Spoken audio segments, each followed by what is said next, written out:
शादी जिसे एक पवित्र रिश्ता माना जाता रहा है, कुछ शातिर औरतों ने इसे व्यापार बना लिया है और अपने साथ साथ समाज की समझदार महिलाओं का नाम भी बदनाम कर रही हैं। अभी हाल ही में आपने अतुल सुभाष की दिल दहला देने वाली कहानी सुनी और एक लुटेरी दुल्हन ने अपने पति के साथ जो किया उसे सुनकर सबके होश उड़ गए। पति से तलाक लेना एक व्यापार हो गया है। आज हम आपको पत्नी की एक कॉल रिकॉर्डिंग सुनाते हैं, जिसे सुनने के बाद आपको यकीन हो जाएगा कि तलाक एक व्यापार बन गया है। पहले आप ये कॉल रिकॉर्डिंग सुनिए, उसके बाद हम आपको लुटेरी दुल्हन के बारे में पूरी कहानी बताते हैं। लेकिन उससे पहले अगर आप भी अतुल सुभाष के साथ हैं और उसे न्याय दिलाना चाहते हैं तो इस वीडियो को अंत तक देखें और कमेंट में we want justice Atul Subhash जरूर लिखें। इससे लोग समझ पाएंगे कि आप सब अतुल सुभाष के न्याय के लिए तब तक अपनी आवाज उठाएंगे जब तक उन्हें इंसाफ नहीं मिल जाता।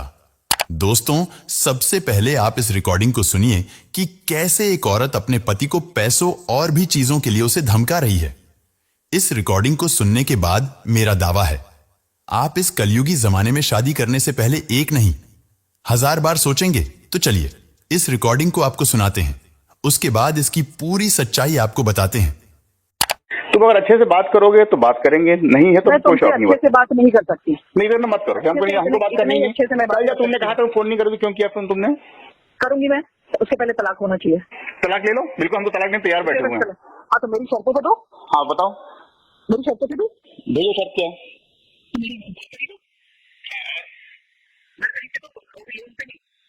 हाँ तो तलाक दोगे फिर ना?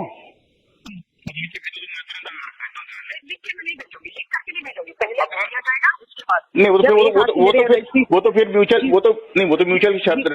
डाइवोर्स की बातों में लिखाता है पहले से। जिस दिन रजिस्ट्री होने को होगी उस दिन मैं लिख करके दूंगी। नहीं, वो तो ऐसे नहीं होता। म्यूचुअल डाइवोर्स जब होता है तो म्यूचुअल डाइवोर्स में कोर्ट में दोनों लिख के देते हैं। नहीं, मैं नहीं मानूंगी इस चीज को। वो तो नियम तो वैसे ही है, नियम तो वैसे ही है। मान सकती हूँ, तलाक लेने की बजाय तुम क्यों नहीं श्राद्ध करा लेते हो अपना, मुक्ति मिल जाएगी तुमको। अरे तो तुम लोग बेवकूफ समझते हो क्या? मकान भी ले लोगी, गाड़ी भी ले लोगी, पैसा भी लेती रहोगी और रहोगी अपने मन से अपने लोगों के साथ में, है? तुम क्यों मकान गाड़ी, तुम क्या गाड़ी दोगे? तुम क्या गाड़ी दोगे? तुम्हारी औकात है? क्यों? वरना गाड़ी हमने तो चल पा रही, वरना जैसी कोई गाड़ी होती है उससे बेहतर गाड़ी में हम चल रहे थे। और सेकंड हैंड गाड़ी, जिंदगी भर सेकंड हैंड गाड़ी में घूमी हो, पहली बार तो फर्स्ट हैंड गाड़ी औरत लेके चल रहे हो तुम। कौन सा सेकंड हैंड नहीं लेकर के चले? लोन पे ही तो लेकर के चलिए।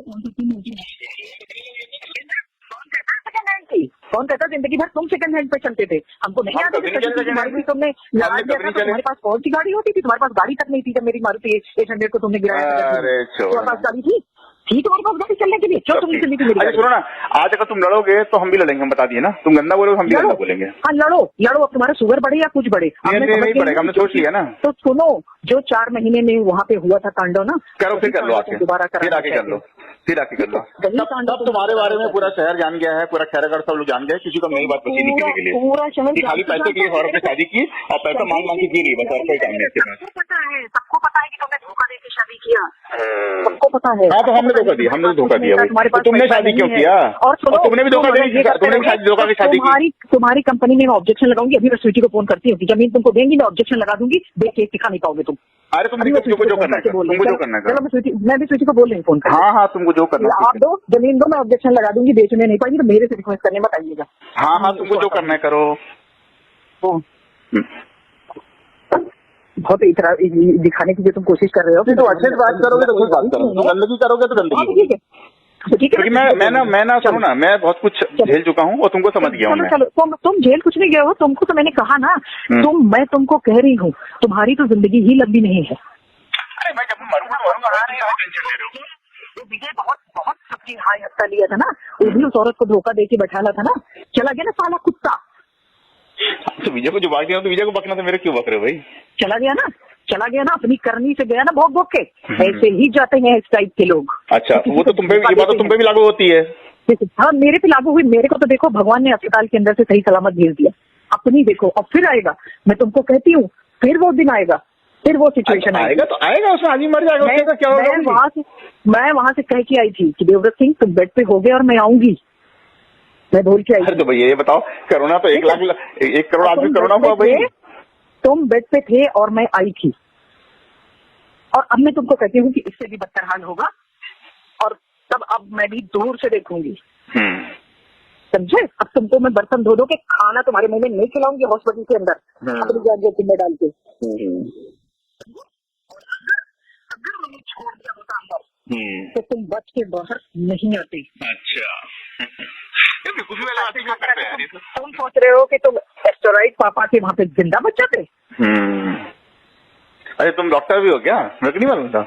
फिर भैया दोबारा देखो, हम कह रहे हैं ना कोई नहीं, ऊपर वाला दिखाएगा। और तुम तो ऊपर वाला दिखा देगा ना भाई, ऊपर वाला तो भगवान है, वो चाहे जो दिखा दे। कहने सुनने की कोई जरूरत नहीं है। कोरोना तुम भी भगवान बन गई क्या?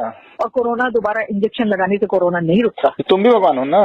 और अभी जो तुमने वैक्सीन लगाई है ना, तुम इसी के असर देखना तुम्हारे ऊपर कितने तरीके के बनते हैं। अभी वक्त बीतने तो दो, वक्त बीतने तो दो। जिस तरीके से तुम्हारे अंदर घमंड है, तुम्हारा घमंड नहीं है। अब हमको समझ में आ गया कि तुमको इसी लैंग्वेज में जवाब दो कि तुम जिस लेवल पे तुम बात करते हो उसी लेवल पे तुमको जवाब मिलना चाहिए। अब मैं भी समझ गई हूँ कि जिस लेवल की तुम हरकत कर रहे हो, तुमको केवल पैसे से मतलब है, तुमको केवल पैसा चाहिए तो तुम लड़ती हो। जब पैसा खत्म हो जाता है और किस चीज से मतलब हो, और किस चीज से मतलब हो, बताओ जरा मुझे, और किस चीज से मतलब हो, किस चीज से मतलब हो। और तुमने अपने बच्चों की कस्टडी पाने के लिए शादी की, तुमको कस्टडी मिल गई, अब तुम खर्चे नहीं दोगे तो कैसे काम चलेगा? खर्चे कब नहीं दिए? अपना अकाउंट देखो, अपना अकाउंट देखो, अपना अकाउंट देखो, कैसे काम चलेगा भाई? 2016 से लेकर अभी तक अकाउंट देखो ना अपना भाई।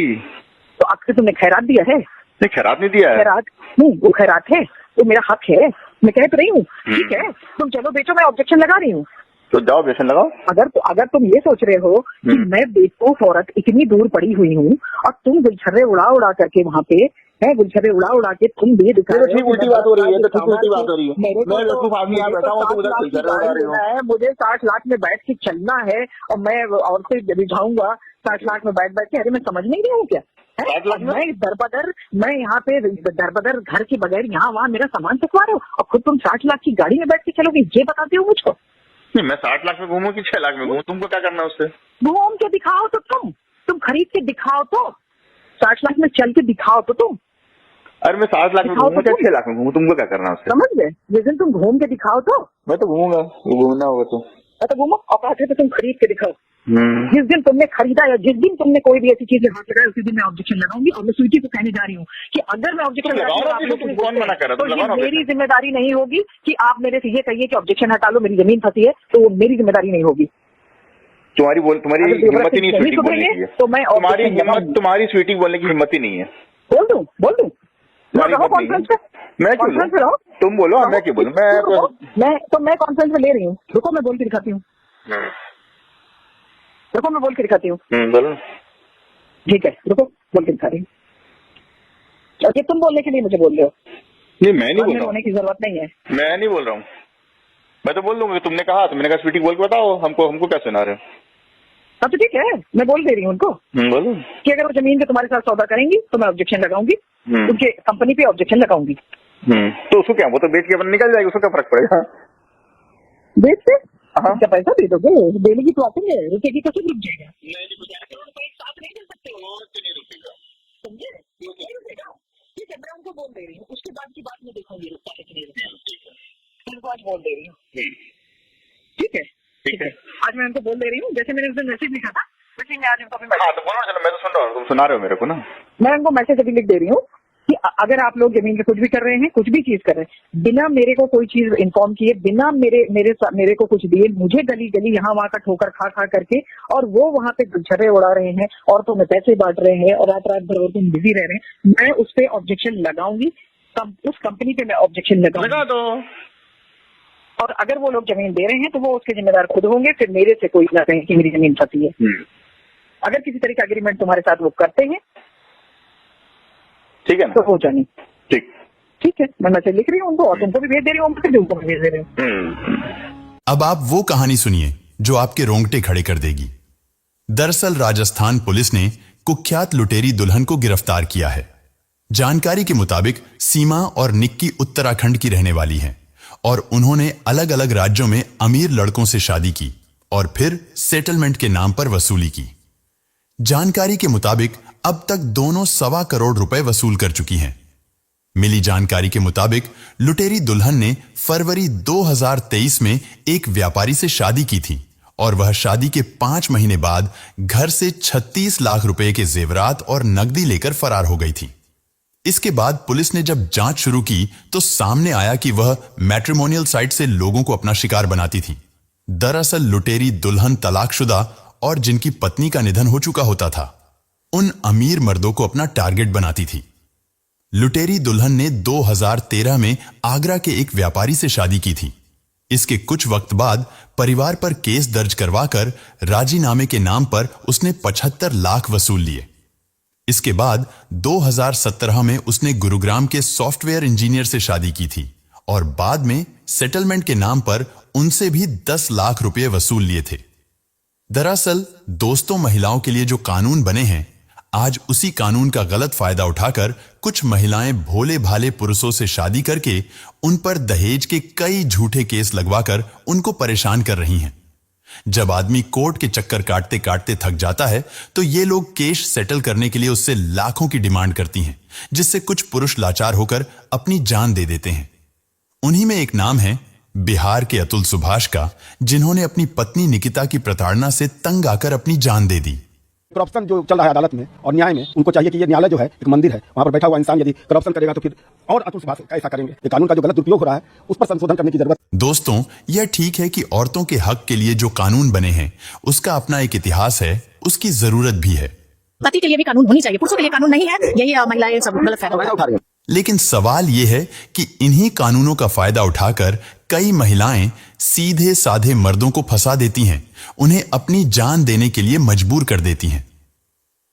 उन महिलाओं का क्या जिन मामलों में औरतें यह साबित नहीं कर पाती हैं कि सच में उनके पति ने दहेज मांगा था या नहीं, तो क्या उन मामलों में औरतों को भी कभी सजा हुई है? तो इसका जवाब है नहीं। बहुत सारी लड़कियां गवर्नमेंट जॉब में पति के छोटे भाग जाती है तो कहां लड़का मेंटेनेंस फाइल करता है, देखिए करते हैं। लेकिन लड़कियां लड़ेंगी तो सबसे पहले मेंटेनेंस फाइल करती है। ये सब लालची होती है, इन लोगों को डूब मरना चाहिए, ऐसे लड़कियों को जीने का अधिकार नहीं है।